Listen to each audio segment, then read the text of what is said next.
Hello, my Poke people. I'm Poke Lady K, and this is the Poke Retreat.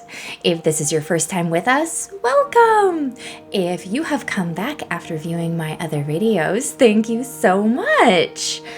Today we are looking at the newest generation of Pokemon cards that's coming out. That is the Scarlet and Violet Pokemon the card game. This new series is set to release in less than 1 month on March 31. I have a sweet pre-order, super huge sample pack coming that will be opening once it arrives, so don't worry. I've been checking into what is changing with this new generation of Pokemon cards, especially since this is my first time being part of a new series release. We dabbled in Sun and Moon, but mostly dollar store packs that were used as rewards for my kids. And we didn't go into Sword and Shield until late 2021, and then really got into it 2022, and late 2022 started creating some master sets. So really we didn't get into the start of the series. We came in later.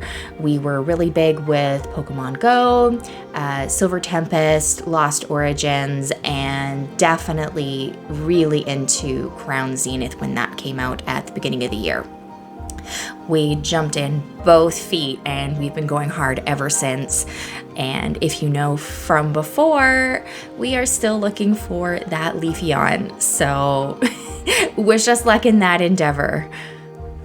The next series is Generation 9 for us in North America, though if you have seen any Japanese, it's in Series 12 right now. And it looks like North America has finally lined up the look of the cards with the Japanese version, where we used to vary the border on the cards in previous generations, yellow for commons and uncommons, your holo, and all of those other cards that we've got going on. You're gonna see a big change, and it's gonna look a little bit closer to the Japanese version, so it's got that nice silver border on it.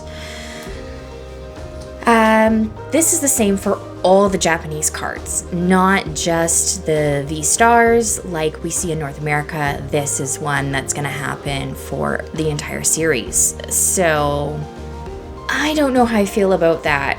I think the art is great on the Japanese cards, so I'm really happy to see that we're maybe lining up with that a little bit better. The quality of the Japanese cards is supposed to be out of this world, unfortunately, and compared to what we do get in North America. So if you've gotten your hands on some Japanese cards, you understand.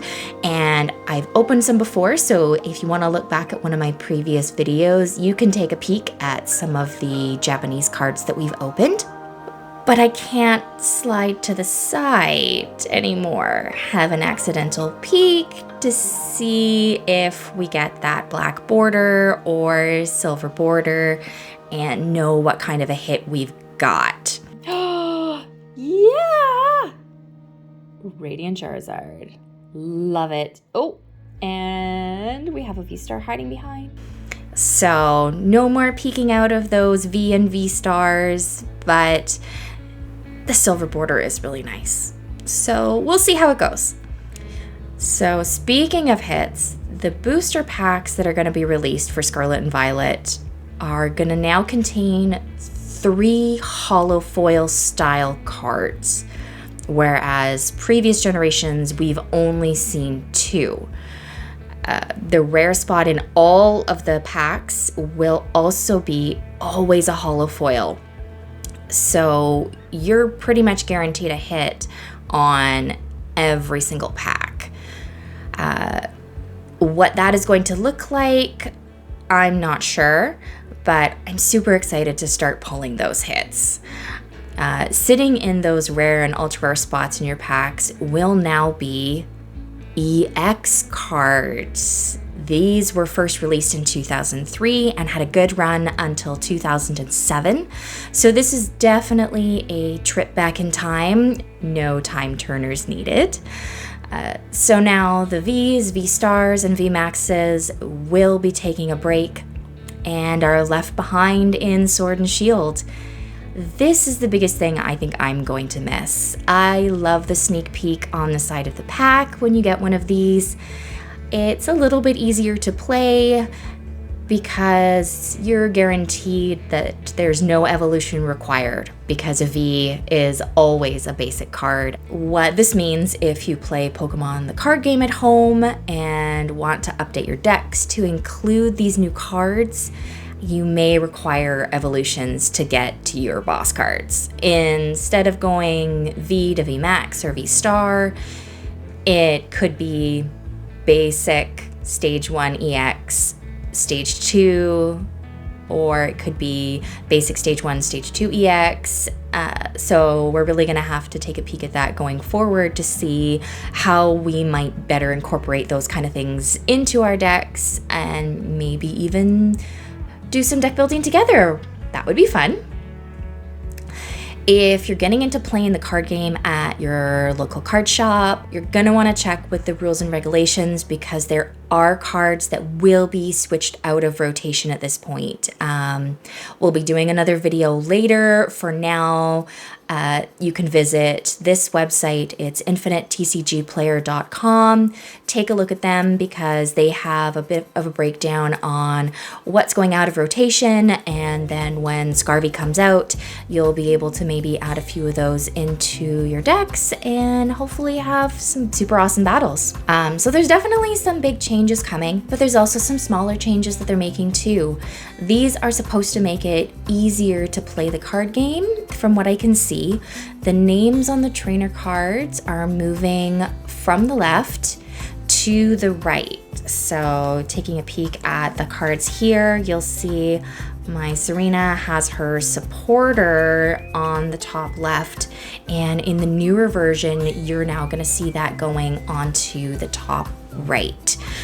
I can see why they want to do that. If you're holding your hands with a whole bunch of cards, you might be playing with your kids and you're looking for what's going on.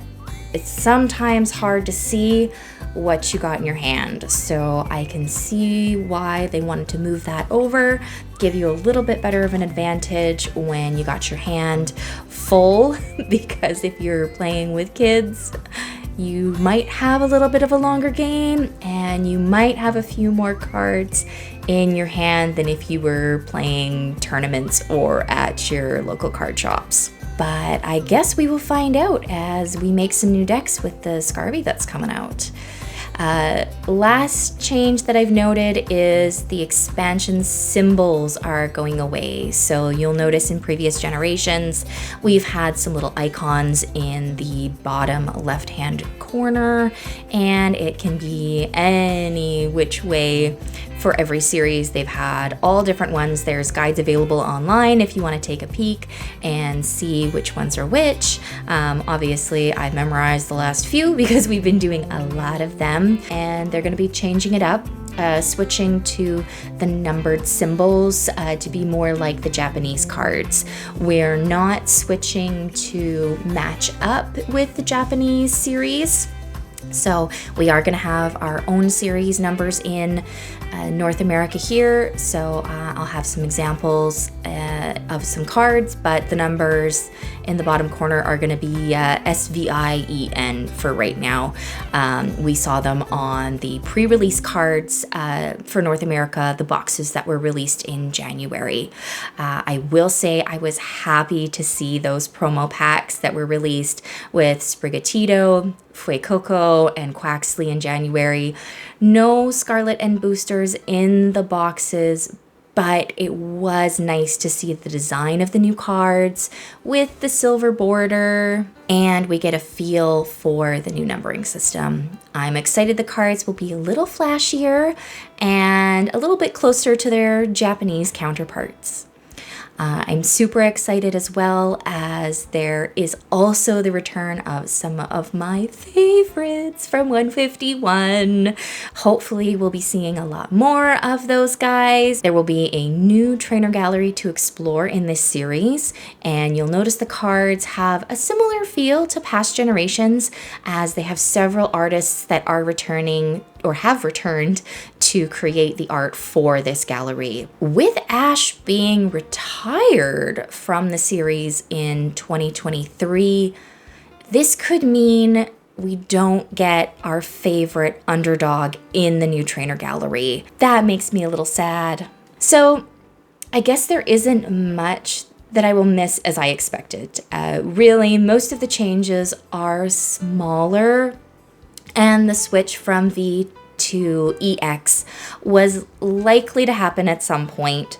So there could be a change for tournament and maybe a refresh on a series. So it's going to be interesting to see what that turns out to be and how those cards are going to all put together. I think I'm more excited to explore this new set than I am finding things that I'm going to miss about the previous generation. And I will say I truly enjoy going through the trainer gallery cards. I find the art fascinating and beautiful and full of hidden surprises that I love to find out.